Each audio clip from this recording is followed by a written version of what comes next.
तो दोस्तों आप भी ये हिट वर्सेस खेसारी लाल यादव जी के फैन थे। दोस्तों आपके लिए गुड न्यूज़ लेकर आया हूँ। तो दोस्तों अपना हिट वर्सेस खेसारी लाल यादव जी का दोस्तों बहुत ही दिन के बाद दोस्तों नवरात्रि के बाद पहला दोस्तों अपना दोस्तों हिट वर्सेस खेसारी लाल यादव जी का लोकगीत आने जा रहा है, जिसका बोल है दोस्तों सजनवा, जिसको लिखा अपना प्रभु जी ने, म्यूजिक दिए विक्की बॉस जी ने।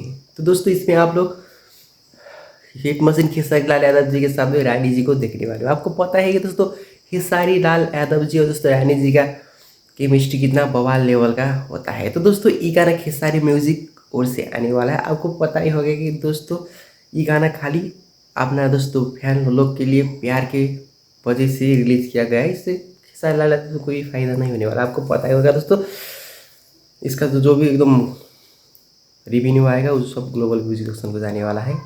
तो दोस्तों खेसारी लाल यादव जी को सपोर्ट कीजिए, खेसारी म्यूजिक को सपोर्ट कीजिए, ठीक है दोस्तों। आपके लिए दोस्तों एकदम बहुत ही कुर्बानी कर रहे हैं अपना हिट मशीन खेसारी लाल यादव जी, ठीक है।